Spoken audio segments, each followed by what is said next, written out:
ஓம் சாந்தி. March 1, 2024. காலை முரளி பாப்தாதா மதுபன். இனிமையான குழந்தைகளே, அழிவற்ற ரத்தினங்கள் உங்களை அரசர்களாக்குகின்றன. இது ஓர் எல்லையற்ற பாடசாலையாகும். நீங்கள் கற்று மற்றவர்களுக்கும் கற்பிப்பதுடன் உங்களுடைய புத்தியை ஞான ரத்தினங்களால் நிரப்புங்கள். கேள்வி: எந்த குழந்தைகள் அனைவராலும் நேசிக்கப்படுகின்றனர்? உயர்ந்ததோர் அந்தஸ்தை பெற்றுக் கொள்வதற்கு எத்தகைய முயற்சி அவசியமானது? பதில்: தங்களுடைய புத்தியை நிரப்பி பலருக்கும் தானம் செய்கின்ற குழந்தைகள் அனைவராலும் நேசிக்கப்படுகின்றனர். உயர்ந்ததோர் அந்தஸ்தை பெற்றுக் கொள்வதற்கு நீங்கள் பலரிடமிருந்து ஆசீர்வாதங்களை பெற வேண்டும். இதில் செல்வமென்ற கேள்விக்கே இடமில்லை. எனினும் நீங்கள் தொடர்ந்தும் ஞான செல்வத்தால் பலருக்கு நன்மை செய்ய வேண்டும். சந்தோஷமான யோகி குழந்தைகள் மாத்திரமே தந்தையின் பெயரை போற்றச் செய்வார்கள். ஓம் சாந்தி. ஆன்மீக தந்தை இங்கு இருந்தவாறு ஆன்மீக குழந்தைகளுக்கு விளங்கப்படுத்துகின்றார். நீங்கள் வீடு திரும்ப வேண்டும் என்பதை குழந்தைகளாகிய நீங்கள் அறிவீர்கள். முன்னர் நீங்கள் இவை எதனையுமே அறிந்திருக்கவில்லை. தந்தை குழந்தைகளாகிய உங்களுக்கு விளங்கப்படுத்துகின்றார். நாடகத்தின்படி அவர் இந்நேரத்தில் உங்களுக்கு விளங்கப்படுத்துவது சரியானதாகவே உள்ளது. வேறு எவராலுமே உங்களுக்கு இதனை விளங்கப்படுத்த முடியாது. இப்பொழுது நாங்கள் வீடு திரும்ப வேண்டும். தூய்மையற்றவர்கள் வீடு திரும்ப முடியாது. நீங்கள் இந்நேரத்திலேயே இந்த ஞானத்தை பெறுகின்றீர்கள். ஒரே ஒரு தந்தையே அதனை உங்களுக்கு கொடுக்கின்றார். முதலில் நீங்கள் வீடு திரும்ப வேண்டும் என்பதை நினைவில் வைத்திருங்கள். நீங்கள் பாபாவை கூவி அழைத்த போதிலும் எதையுமே நீங்கள் அறிந்திருக்கவில்லை. காலம் வந்ததும் திடீரென்று பாபா இங்கு வந்துவிட்டார். அவர் இப்பொழுது தொடர்ந்தும் புதிய விஷயங்களை உங்களுக்கு விளங்கப்படுத்துகின்றார். நாங்கள் இப்பொழுது வீடு திரும்ப வேண்டும் என்பதை குழந்தைகளாகி நீங்கள் அறிவீர்கள். இதனாலேயே நாங்கள் தூய்மையற்றவர்களிலிருந்து தூய்மையானவர்கள் ஆக வேண்டும். இல்லையெனில் நீங்கள் தண்டனையை அனுபவிக்க நேர்வதுடன் உங்களது அந்தஸ்தும் அழிக்கப்படும்.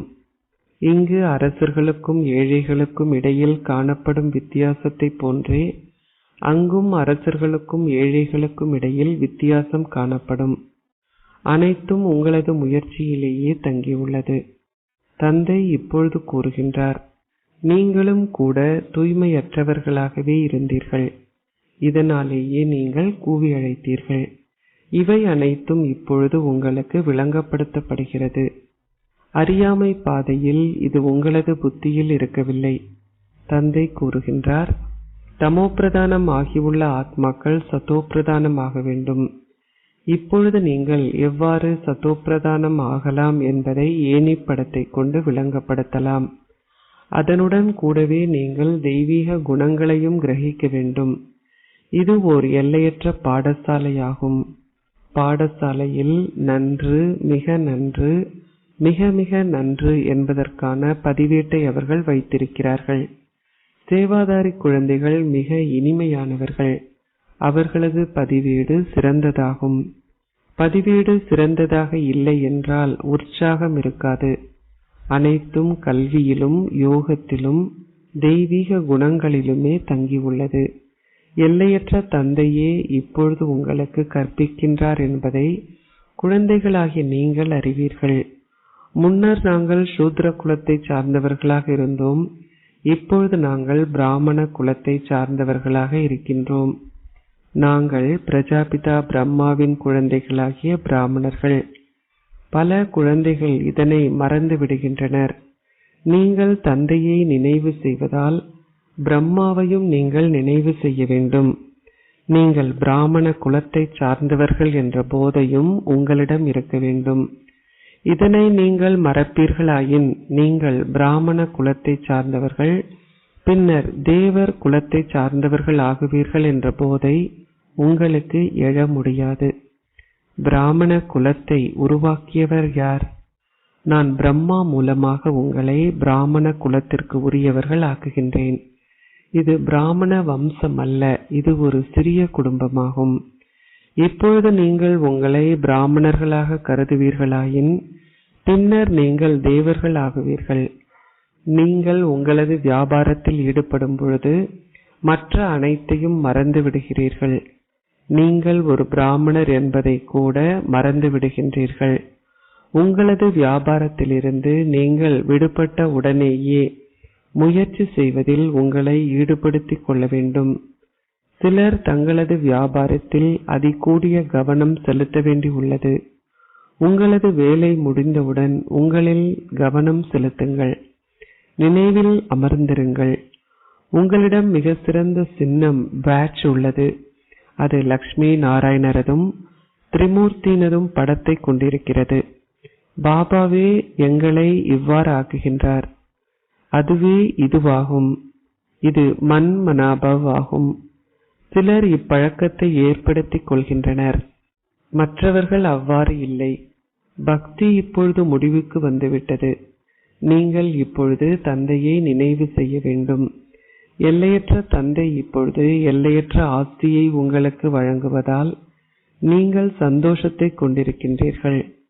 சிலர் பெருமளவு அன்பை அதிகரித்திருக்கிறார்கள். சிலர் குறைந்த அளவிலேயே ஆகும். இது மிக இலகுவானது. மன் மனாபவ் என்ற பதம் கீதையின் ஆரம்பத்திலும் முடிவிலும் பயன்படுத்தப்படுகிறது. கீதையின் அதே அத்தியாயமே இடம் பெறுகிறது. அவர்கள் அதில் கிருஷ்ணரின் பெயரை புகுத்திவிட்டார்கள். பக்தி மார்க்கத்து உதாரணங்கள் அனைத்தும் இந்நேரத்திற்குரியவையே ஆகும். பக்தி மார்க்கத்தில் ஷரீர உணர்வை துறந்து உங்களை ஓர் ஆத்மாவாக கருதுங்கள் என எவருமே கூறமாட்டார்கள். தந்தை தான் வந்த உடனேயே இக்கற்பித்தல்களை உங்களுக்கு கொடுக்கின்றார். உங்கள் மூலமாகவே தேவ தர்மம் ஸ்தாபிக்கப்படுகிறது என்ற நம்பிக்கையை நீங்கள் கொண்டிருக்கின்றீர்கள். ஓர் ராஜ்யமும் ஸ்தாபிக்கப்படுகிறது. இதில் எவ்வித போராட்டத்திற்கான கேள்வியும் இல்லை. தந்தை உங்களுக்கு இப்பொழுது கற்பிக்கும் தூய்மையானது அரை கல்பத்திற்கு நிரந்தரமாக நிலைத்திருக்கும். அங்கே ராவண ராஜ்யம் கிடையாது.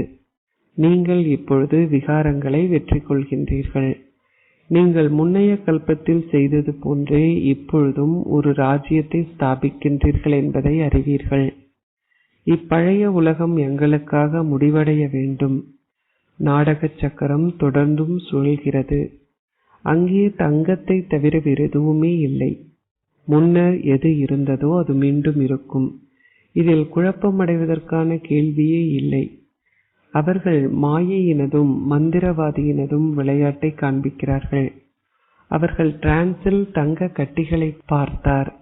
நீங்களும் வைகுந்தத்தில் தங்க மாளிகைகளை பார்க்கின்றீர்கள். நீங்கள் அந்த இடத்தில் உள்ளவற்றை இங்கு கொண்டு வர முடியாது. அவை வெறும் காட்சிகளே ஆகும். பக்தி மார்க்கத்தில் நீங்கள் இந்த விஷயங்களை அறிந்திருக்கவில்லை. தந்தை இப்பொழுது கூறுகின்றார், நான் உங்களை வீட்டிற்கு திரும்பி அழைத்து செல்வதற்காக வந்திருக்கின்றேன். அங்கே நீங்கள் இல்லாத ஓய்வற்ற நிலை காணப்படுகிறது. சரியான நேரம் வரும்பொழுது நான் ஓய்வெடுக்க முடியாதிருப்பதை உணர ஆரம்பிக்கின்றேன். நான் இப்பொழுது அவர்களிடம் கீழே செல்ல வேண்டும் என உணர ஆரம்பிக்கின்றேன். குழந்தைகள் சந்தோஷமற்று இருப்பதால் அழைக்கின்றார்கள். நான் அவர்கள் மீது கருணை கொண்டிருப்பதால் அவர்களிடம் நான் செல்ல வேண்டும் என்று நினைக்கின்றேன். நாடகத்தில் அந்த நேரம் வரும்பொழுதே நான் இந்த எண்ணத்தை கொண்டிருப்பதுடன் நான் இப்பொழுது செல்ல வேண்டும் எனவும் உணர்கின்றேன். அவர்கள் ஒரு நாடகத்தை நடித்து அதில் விஷ்ணுவின் அவதாரத்தை காண்பிக்கிறார்கள். எவ்வாறாயினும் உண்மையில் விஷ்ணுவின் அவதாரம் இடம்பெறுவதில்லை. நாளுக்கு நாள் மக்களின் புத்தி தொடர்ந்தும் சீரழிக்கப்படுகிறது. அவர்கள் எதையுமே புரிந்து கொள்வதில்லை. ஆத்மாக்கள் தூய்மையற்றவர்கள் ஆகிவிட்டனர். தந்தை இப்பொழுது கூறுகின்றார், குழந்தைகளே தூய்மையாகுங்கள். அப்பொழுதே ராமராஜ்யம் இருக்க முடியும். குழந்தைகளுக்கு ராமரை தெரியாது. அவர்கள் சிவனை வழிபடும் பொழுது அவர் ராமர் என அழைக்கப்படுவதில்லை. சிவ் பாபா என கூறுவதே சரியென தோன்றுகிறது. பக்தி செய்வதற்கு எந்த ஆர்வமும் இல்லை. இப்பொழுது உங்களிடம் இந்த ஆர்வமே உள்ளது. தந்தையே கூறுகின்றார், இனிமையான குழந்தைகளே, நான் உங்களை திரும்ப அழைத்து செல்வதற்காக வந்திருக்கின்றேன். பின்னர் ஆத்மாக்களாகிய நீங்கள் இயல்பாகவே அங்கிருந்து சந்தோஷ தாமத்திற்கு செல்வீர்கள். அங்கு நான் உங்களது சகப்பாடியாக இருக்க மாட்டேன். உங்களது ஸ்திதிக்கு ஏற்ப ஆத்மாக்களாகிய நீங்கள் சென்று மற்ற ஷரீரங்களுக்குள், மற்ற கர்ப்பத்தினுள் பிரவேசிப்பீர்கள். ஸ்ரீ கிருஷ்ணர் அரச முறையில் மிதந்து வந்ததாக அவர்கள் காண்பிக்கிறார்கள். கடல் என்ற கேள்விக்கே இடமில்லை. அவர் ஒரு கர்ப்பத்தில் மிகவும் சௌகரியமாக அமர்ந்திருக்கின்றார். பாபா கூறுகின்றார், நான் ஒரு கர்ப்பத்தினுள் பிரவேசிப்பதில்லை, நான் ஒருவரில் பிரவேசிக்கின்றேன். நான் ஒரு குழந்தையாக ஆகுவதில்லை. எனக்கு பதிலாக அவர்கள் கிருஷ்ணரை குழந்தையாக கருதி அவரினால் தங்களை களிப்பூட்டிக் கொள்கிறார்கள்.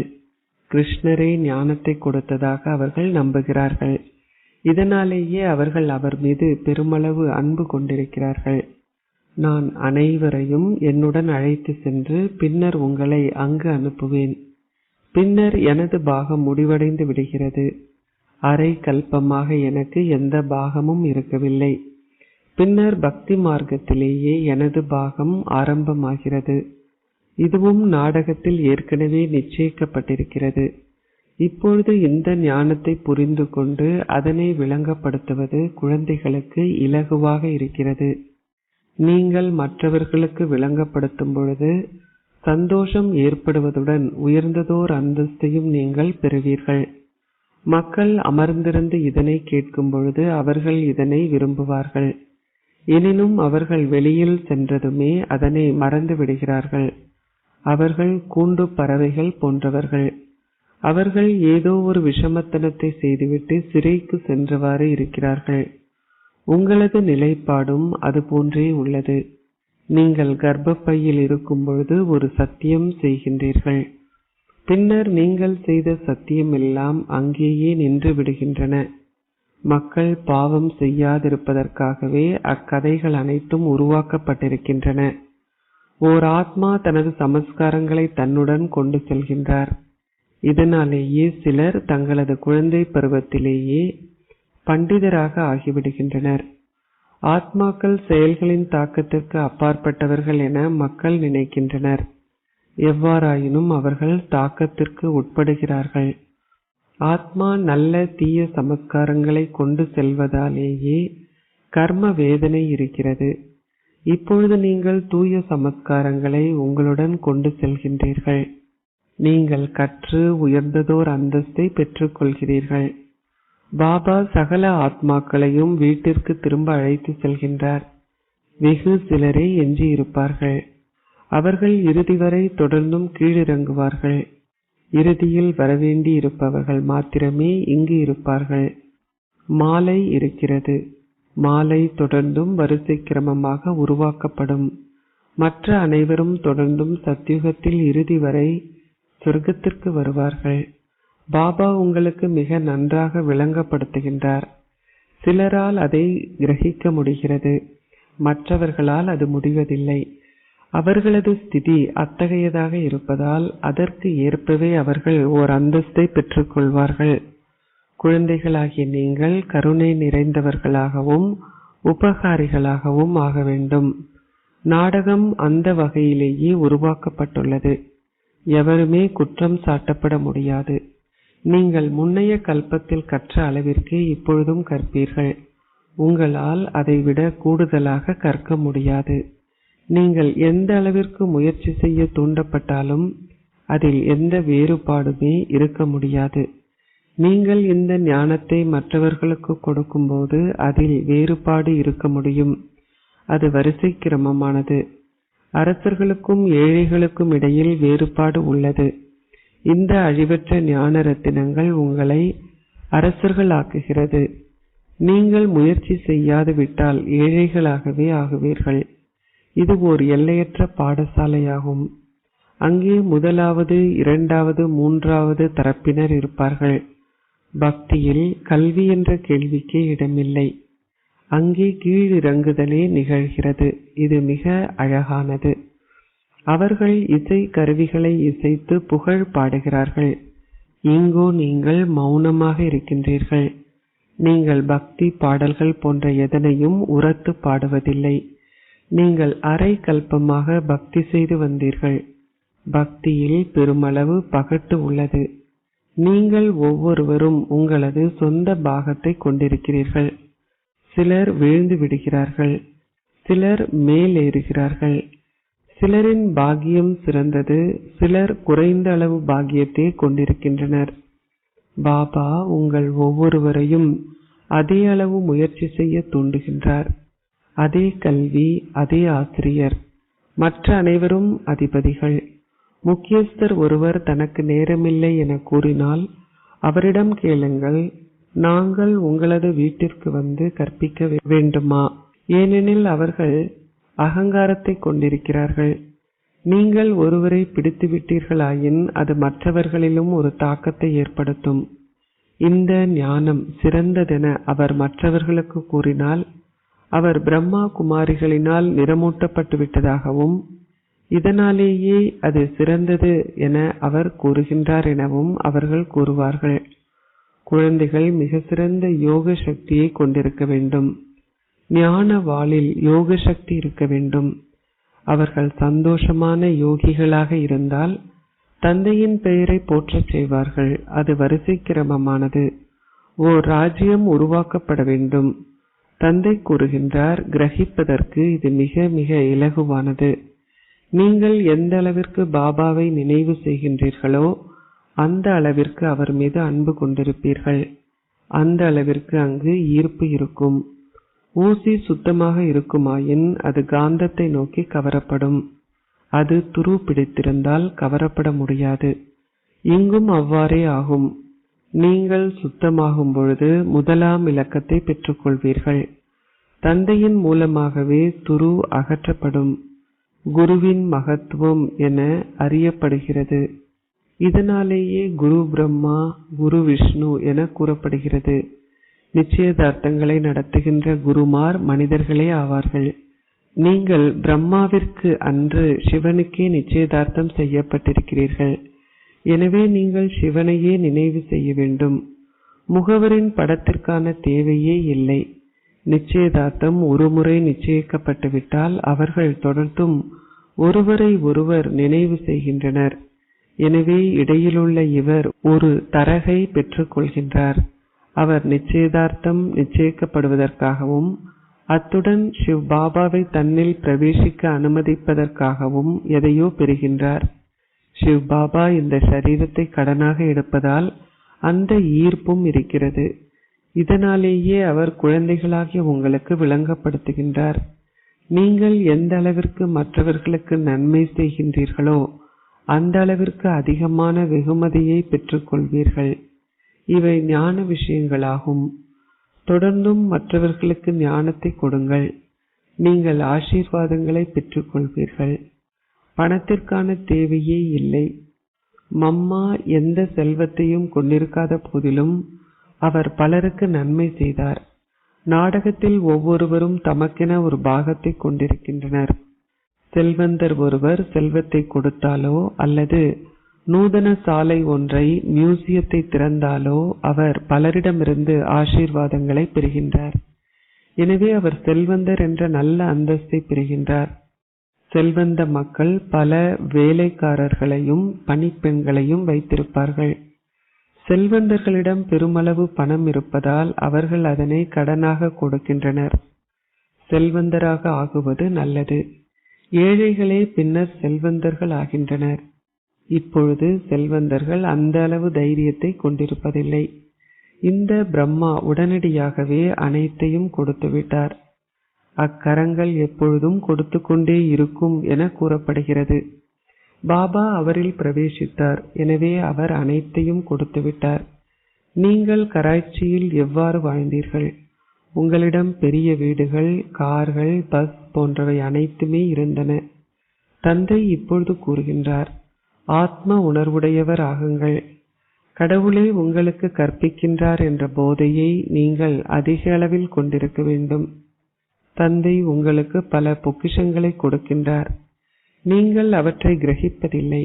அவற்றை எடுப்பதற்குரிய சக்தியை நீங்கள் கொண்டிருக்கவில்லை. நீங்கள் ஸ்ரீமத்தை பின்பற்றுவதில்லை. தந்தை கூறுகின்றார், குழந்தைகளே, உங்களது புத்தியை நிரப்பிக் கொள்ளுங்கள். அம்மக்கள் சங்கரிடம் சென்று கூறுகிறார்கள், எங்களது புத்தியை நிரப்பிவிடுங்கள். பாபா இங்கு பலரது புத்தியை நிரப்புகின்றார். எனினும் அவர்கள் வெளியில் சென்றதுமே வெறுமையாகி விடுகிறார்கள். தந்தை கூறுகின்றார், நான் உங்களுக்கு மிக உயர் ரக பொக்கிஷங்களை கொடுக்கின்றேன். நான் உங்களது புத்தியை ஞான ரத்தினங்களால் நிரப்புகின்றேன். எனினும் உங்களது புத்தி நிரப்பப்படுவதும் வரிசை கிரமமாகவே உள்ளது. பின்னர் நீங்கள் மற்றவர்களுக்கு தானம் செய்வதனால் அனைவராலும் நேசிக்கப்படுகிறீர்கள். உங்களிடம் எதுவுமே இல்லை எனில் எதைத்தான் நீங்கள் கொடுப்பீர்கள்? நீங்கள் 84 பிறவிகளின் சக்கரத்தை புரிந்து கொண்டு மிக நன்றாக விளங்கப்படுத்த வேண்டும். எவ்வாறாயினும் நீங்கள் யோகம் செய்வதற்கே முயற்சி செய்ய வேண்டியுள்ளது. இப்பொழுது நீங்கள் யுத்த களத்தில் இருக்கின்றீர்கள். நீங்கள் மாயையை வெற்றி கொள்வதற்கு சண்டையிடுகிறீர்கள். நீங்கள் தோல்வி அடைவீர்களாயின் சந்திர வம்சத்தவர்களாகவே ஆகுவீர்கள். இது புரிந்து கொள்ளப்பட வேண்டிய விஷயமாகும். குழந்தைகளே, நீங்கள் மிகவும் சந்தோஷமாக இருக்க வேண்டும். பாபா, நீங்கள் பெருமளவு ஆஸ்தியை எங்களுக்கு கொடுக்கின்றீர்கள். இது உங்களது புத்தியில் நாள் முழுவதும் நிலைத்திருக்குமாயின், அமர்ந்திருக்கும் பொழுதும் உலாவித் திரியும் பொழுதும் உங்களால் அதனை கிரகிக்க முடியும். யோகமே பிரதான விஷயமாகும். யோகத்தின் மூலமாகவே நீங்கள் உலகை தூய்மையாக்குகின்றீர்கள். பின்னர் நீங்கள் எடுத்துக்கொள்கின்ற ஞானத்திற்கு ஏற்ப ராஜ்யத்தை ஆட்சி செய்வீர்கள். பணம் முதலான அனைத்தும் சாம்பலாகிவிடும். இந்த அழியாத வருமானம் மாத்திரமே உங்களுடன் வரும். தாங்கள் பாபாவிடமிருந்து முழு ஆஸ்தியையும் பெறுவோம் என விவேகமான குழந்தைகள் கூறுவார்கள். சிலரின் பாக்கியத்தில் அது இல்லை என்றால் அவர்கள் ஒரு சில சதங்கள் பெறுமதியான அந்தஸ்தையே பெற்றுக்கொள்வார்கள். அச்சா, இனிமையிலும் இனிமையான அன்பிற்குரிய, எப்பொழுதோ காணாமல் சென்று இப்பொழுது கண்டெடுக்கப்பட்டிருக்கும் குழந்தைகளுக்கு உங்கள் தந்தை தாயாக இருக்கும் பாப் தாதாவின் அன்பும் நினைவுகளும் காலை வந்தனங்களும். ஆன்மீக தந்தை ஆன்மீக குழந்தைகளுக்கு நமஸ்தே கூறுகின்றார். ஆன்மீக குழந்தைகள் ஆன்மீக தந்தைக்கு நமஸ்தே கூறுகின்றோம். தாரணைக்குரிய சாரம் 1. உங்களுடைய கல்வியினதும் தெய்வீக குணங்களினதும் மிக சரியான பதிவேடு ஒன்றை பேணிக்கொள்ளுங்கள். மிக மிக இனிமையானவராகுங்கள். நீங்கள் பிரம்மாவின் வாய்வழி தோன்றல்களான பிராமணர்கள் என்ற போதையை பேணுங்கள். 2. அனைவரதும் அன்பையும் ஆசீர்வாதங்களையும் பெறுவதற்கு உங்களுடைய புத்தியை ஞான ரத்தினங்களால் நிரப்பி அவற்றை அனைவருக்கும் தானமாக கொடுங்கள். பலருக்கு நன்மை செய்வதில் ஒரு கருவியாகுங்கள். ஆசீர்வாதம். நீங்கள் செய்கின்ற ஒவ்வொரு செயலிலும் வெவ்வேறான உறவுமுறைகளை கொண்டிருப்பதன் மூலம் மகா பாக்கியசாலியாகவும் நினைவு சுரூபமாகவும் ஆகுவீர்களாக. நாள் முழுவதும் நீங்கள் செய்கின்ற வெவ்வேறு செயல்களின் போதும் சில நேரங்களில் கடவுளை நண்பராகவும், சில நேரங்களில் உங்கள் வாழ்க்கை துணையாகவும், சில நேரங்களில் உங்களின் அன்பான குழந்தையாகவும் நினைத்து கொள்ளுங்கள். சில நேரங்களில் நீங்கள் மன சோர்வடைந்திருந்தால் ஒரு சர்வசக்திவானான மாஸ்டர் சர்வசக்திவான் என்ற விழிப்புணர்வை வெளிப்படுத்தும் போது உங்கள் இதயம் சந்தோஷமடையும். அப்பொழுது நீங்கள் இயல்பாகவே தந்தையின் சகவாசத்தை அனுபவம் செய்வீர்கள். அப்பொழுது இந்த பிராமண வாழ்க்கையை நீங்கள் சதா தொடர்ந்தும் பெருமதி மிக்கதாகவும் உங்களை மகா பாக்கியசாலிகளாகவும் அனுபவம் செய்வீர்கள். ஸ்லோகம். தந்தை பிரம்மாவிற்கு சமமாக ஆகுதல் என்பதன் அர்த்தம் சம்பூர்ணம் அடைதல் என்ற உங்கள் இலக்கை அடைவதாகும். ஓம் சாந்தி.